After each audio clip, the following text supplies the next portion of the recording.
Hi children, 7th standard, Journey by Train, Section 3, Continuation, Reading Practice.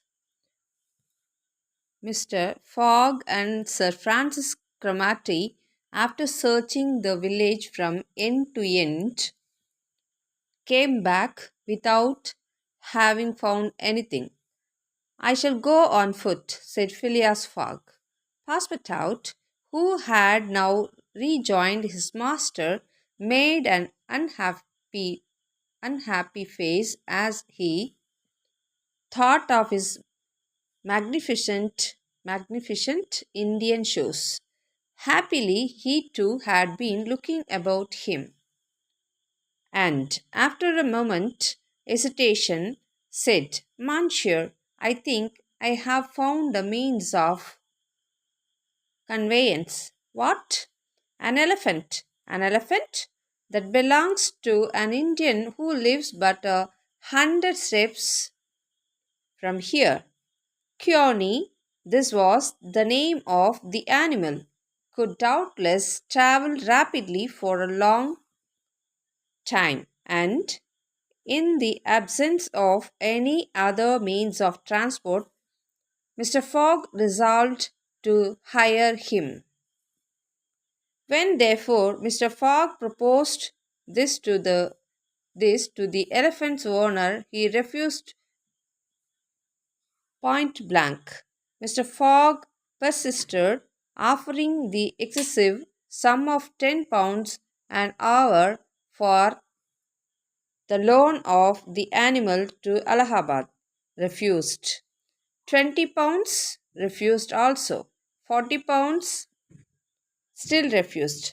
Phileas Fogg, without getting in the least flurried, then proposed to purchase the animal outright, and at first offered £1,000 for him.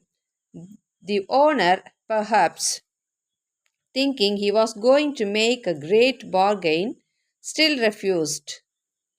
Mr. Fogg offered first 1,200, then 1,500, 1,800, £2,000. Passepartout was fairly white with suspense.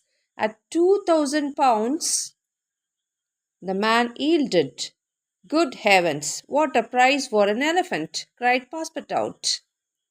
A young man with an intelligent face offered his services as a guide, which Mr.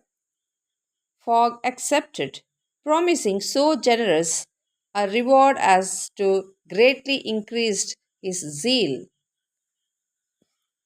The elephant was led out and equipped.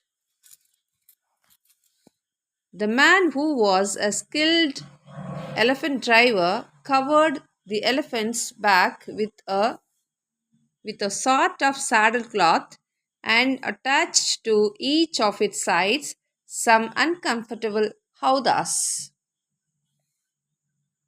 Phileas Fogg paid the elephant owner with some banknotes which he extracted from the famous carpet bag, an action that made poor Passepartout lose his breath, while Sir Francis and Mr. Fogg took the howdahs on either side. Either, we can read either. Both are correct, okay? Either or either. Either side or either side. Passepartout got in onto the saddlecloth between them. The driver perched himself on the elephant's neck, and at 9 o'clock they set out for the village, the animal marching off through the dense forest of palms by the shortcuts.